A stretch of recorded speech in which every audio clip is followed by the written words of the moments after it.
Now we're going to be talking or getting to grips with the media. Last week, Zwelinzima Mavavi called a press conference on the same day as the first anniversary of the Marikana massacre.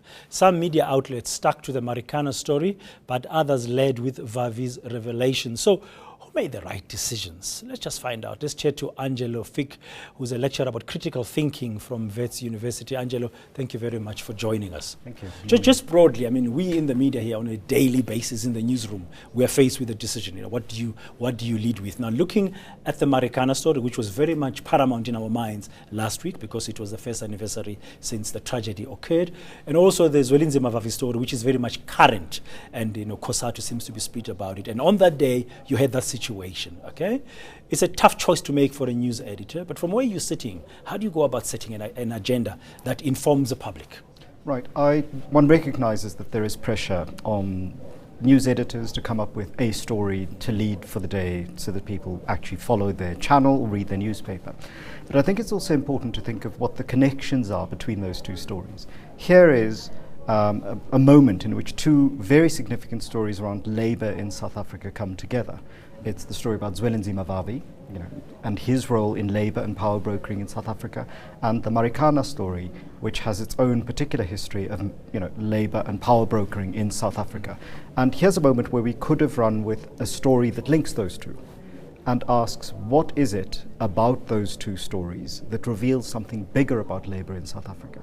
So I don't think an editor necessarily has to choose either or, because there is no right choice. If you leave this with the one... What you are saying, you could take a step back a little bit and think, what is the meaning behind the stories? Yes. Rather than just what is the event itself? Yes.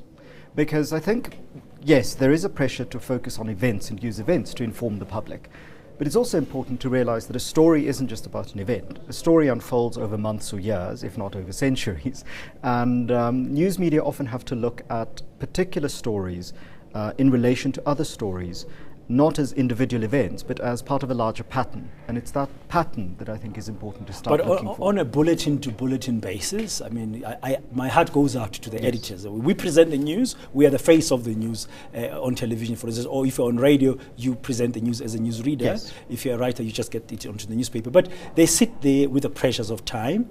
We have time to do analysis of stories, which is what you're talking to, because things develop over time. Are you, though, saying that from a media agenda setting perspective, we need to bear that in mind all the time? It would be useful. That would help the public or the readers to be more, or the viewers to be more informed? Yes, I think it's also when one tells the story, when you begin to tell the story, the analysis goes before the story, as you would well know. And what kind of analysis one makes, what is the meaning of the story, goes into the telling of the story.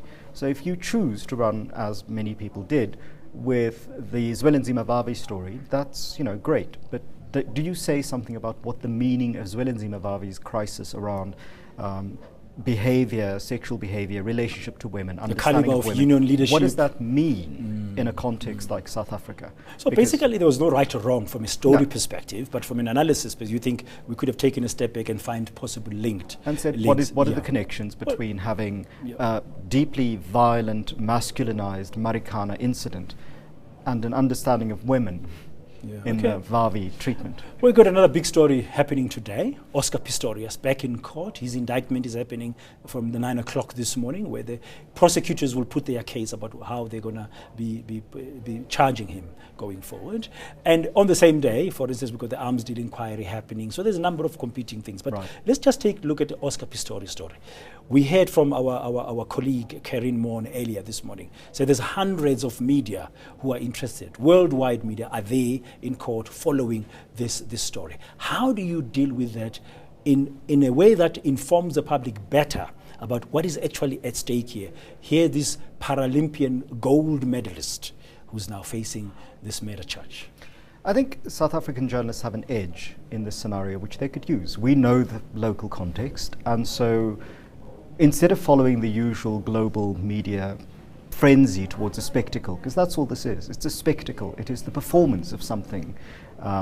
South African journalists have an insight and have familiarity with the field in which this event is happening. And I think they should use that to better inform us about not the individual events. That he walks into the court, now he's being charged, now he breaks down in tears, now he says this, now somebody else says that.